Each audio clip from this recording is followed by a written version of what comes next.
ng bayan, maasahan anumang panahon. Magandang araw po sa ating lahat. Narito ang update sa lagay ng panahon ngayong araw ng Martes, June 25, 2024. Sa kasalukuyan ay easterlies ang patuloy na makakaapekto sa bansa ngayong araw, lalo na sa eastern sections ng Southern Luzon, Visayas at Mindanao. Kaya asahan ang maulap na kalangitan na may mga pulupulong pagulan sa mga nasabing lugar. Localized thunderstorms naman ang makakaapekto sa natitira pang bahagi ng ating bansa. Samantala kasalukuyang nasa monsoon break tayo dahil sa bagyang paglayo o pag-urong ng habagat na ngayon ay umaabot lamang hanggang sa West Philippine Sea. Ang mga kaulapan nito ay hindi makakaapekto sa anumang bahagi ng ating bansa. Dahil nga sa epekto ng easterlies at localized thunderstorms, magiging maulap ang mga kalangitan na may mga inasahang pagulan sa Luzon, lalo na pagsapit ng hapon at gabi sa Ilocos Region, ilang bahagi ng Cordillera Administrative Region, ilang bahagi ng Cagayan Valley at ilang bahagi ng Central Luzon.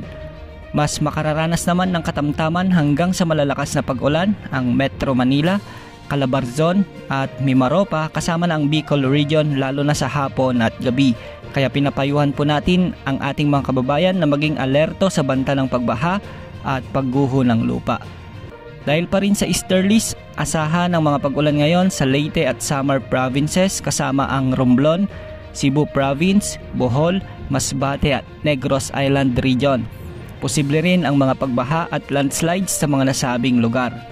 Dahil sa pinagsamang epekto ng easterlies at localized thunderstorms pa rin, may mga inaasahang pag-ulan naman sa buong Mindanao sa hapon at gabi.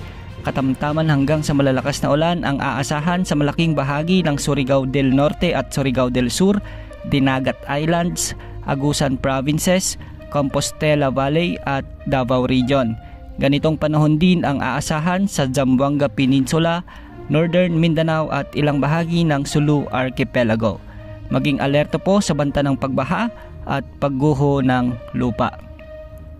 Karagdagang impormasyon, alam nyo ba na naghihintay na lamang ang China ng first action o first shot mula sa Pilipinas bago nila isagawa ang sinasabi nilang consequences? Sa mga nakarang araw ay pilit na tinitrigger ng mga Chinese Coast Guards ang ating Philippine Coast Guards habang papunta sila sa resupply mission ng BRP Sierra Madre na nasa Ayungin Shoal. Ang panggigipit nila sa ating mga AFP ay siyang senyales na inuumpisahan na nila na tayo ay asarin hanggang sa maubos ang pasensya natin.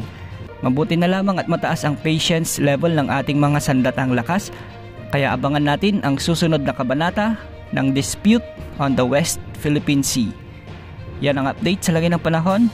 Magdasal po tayo at mag-ingat tayong lahat. Ito po ang weather update ng bayan, maasahan anumang panahon.